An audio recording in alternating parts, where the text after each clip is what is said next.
Sandra Moreno, and I'm going to present my learning situation, which is called Discovering and Celebrating Cultural Diversity. Well, in here you can see the legal framework underneath the learning situation, which I consider won't be necessary to explain. Learning situation is contextualized at Federico García Lorca High School in Albacete. It is a public urban school with around 1,200 students attend every day. It has 11 departments, one of them, of course, being the English department, and consisting of 8 teachers plus 2 speaking assistants. The academic year addressed is 2024-25, and the learning situation itself is designed for 4th course students, which means that it will adapt it to their level and that they will have English lessons 4 times a week. Having said this learning situation will start on the 6th of May and it will cover 10 sessions, as you can see, thus ending on the 31st of May for the World Day for Cultural Diversity for Dialogue and Development. The final product for our learning situation will consist of a fair held on the 31st of May, and it will include various stands like workshops, typical food, posters, performances, murals, or some kind of games and activities. The objectives for the learning situation are to research, analyze, and create a unique representation of a selected culture, developing language skills and fostering cross-cultural empathy. The cross-curricular connections are with the Social Sciences Department, with the Arts Department, and with the Spanish Language Department. And the Sustainable Development Goals addressed are Sustainable Development Goals number 10, reducing inequalities, and number 16, peace, justice, and strong institutions. Well, this is the marking criteria. The elements considered are all the specific competencies underweight in the marking system, the evaluation criteria and their relative weight, the operational descriptors, and the tools used in order to assess, like quizzes, games, questionnaires, checklists, rubrics, the portfolio, direct observation, the notebook, etc.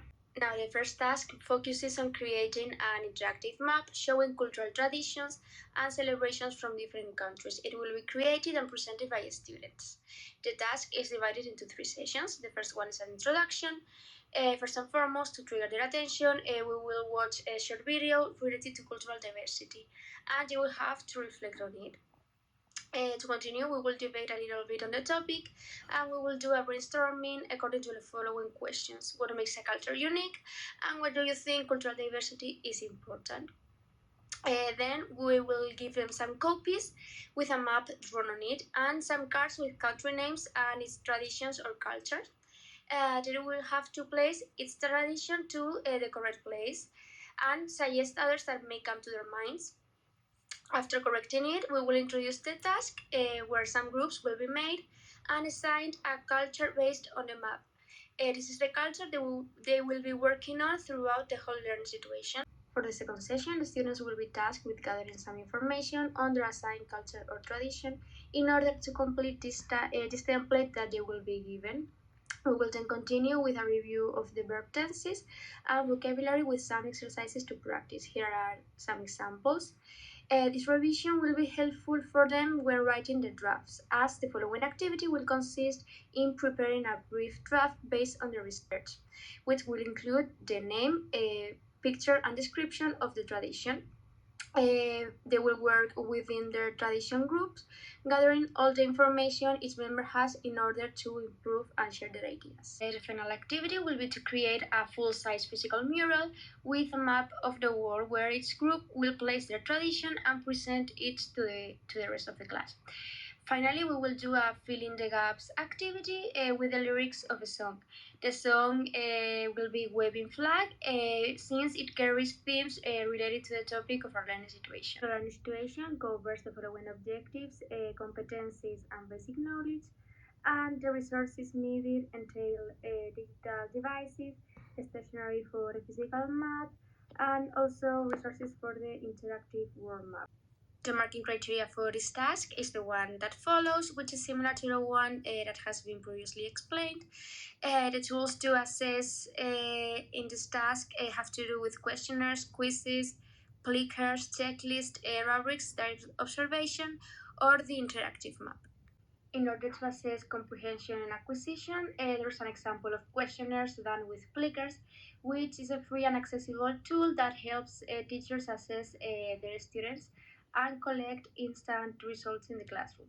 The teacher will display multiple choice or true or false questions on the board, while students respond by holding up their Plickers card to indicate their answers. I have provided two examples, one for grammar and the other as an example of post-reading activity. Task 2 also comprises 3 sessions, and the final product is to write a fictitious diary, creating a character that celebrates the tradition they are working on. On the first session, first and foremost, it is important to explain the task and share the rubric we are going to use in order to assess. The first activity will consist of a reading, but before doing so, they will be introduced with a pre-reading. Then they will have to read the text, and finally, they will finish with a post-reading activity. It is important that they get familiar with English phonetics. Consequently, they will do some exercises like look for words containing these phonemes and thinking of 2 more words with each phoneme. Then each student has to create a fictitious character who lives in their assigned culture, and they will have to complete the following template. First part of the second session will be dedicated to reviewing important connectors they may be using in order to enrich the writing process, as they will start with a draft of the diary, which will be based on the cultural research that they have been conducting. Students will have to describe a typical day during the celebration of the festivity. They should include a description of their daily life during the cultural celebration, the activities and preparation leading up to the event, and the reflections on the character's emotion and personal connection to the celebration. Eventually, students will work in personal groups to share their drafts and provide constructive feedback. On session number 3, students will bring their fictional diaries entry to life by dramatizing their characters' experiences. They will do it in groups that will be made according to the traditions they have been working on. The diary will be handed in to the teacher, who will assess it with a rubric. The objectives, competencies, and basic knowledge are the ones that follow, and the resources have to do with the digital resources and classroom and physical resources. Again, this is the marking criteria for this task. The tools to assess have to do with questionnaires, the rubric, direct observation, peer assessment, copies, or the diary. Here it is an example of the rubric. It evaluates specific competence 2, which is linguistic production, and specific competence 5, plurilingualism. It also includes criteria such as creativity and grammatical accuracy, the use of vocabulary, organization and coherence, and the oral presentation. Task 3 culminates in an intercultural fair where students create interactive stands representing different traditions or aspects of the assigned cultures. The task also spans 3 sessions. The first session is a preparation. To start with, each group has to design a stand to represent their tradition or a characteristic aspect of their assigned culture. It can be typical food, some games, workshops and crafts, regional dances, etc. In order to prepare their stands, it is necessary that they create a poster with this key information, a visual element, and the interactive activity. In the second part of the lesson, the teacher will provide key sentences and vocabulary to help them explain their stand and engage with visitors. And here are some examples.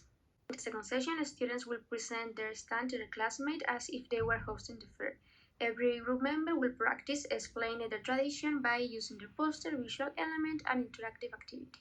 In this case, the audience will be the classmates and the teachers, who will provide constructive feedback. Groups will incorporate this feedback in order to improve their stance and prepare for the final event, which will take place on session number 3. It will take place outdoors, and its group will act as host at the stand, presenting their cultural tradition or element to the visitors. Visitors will interact with the stand by asking questions, participating in activities, and exploring the materials presented. Again, these are the objectives, competencies, and basic knowledge included, as well as the resources. We included the digital devices, the decoration supplies, and other resources. The marking criteria that can again be explained in this table. Tools used to assess have to do with questionnaires, copies, quizzes, rubrics, teacher observation, feedback from both the students, teacher, and the audience, infographics, the portfolio, or the fair. In order to assess the final product, after finishing the fair, every student will be provided with a Google Form a questionnaire for evaluating the intercultural fair by using a Likert scale to gauge students' experiences and perceptions of the activity. Some aspects it measures are the clarity of the instructions, the cultural learning, the engagement, or the confidence in English communication. For this learning situation, I've highlighted some approaches, techniques, or methods that I consider to be key in this context, always considering that students are the focus and that they should play an active role in the learning process, and that it should be as much flexible as possible. It is eclectic since just one single method or approach is not appropriate. It includes a communicative approach, the notional functional approach, task-based and project-based, cooperative learning, gamification, Scientopedia, or Bloom's taxonomy. A crucial aspect for the design of a learning situation is having into consideration inclusive education. It ensures that every student has access to quality education. We must highlight Decree 85 from 2018 and Universal Design for Learning, which gives a student an equal opportunity to succeed.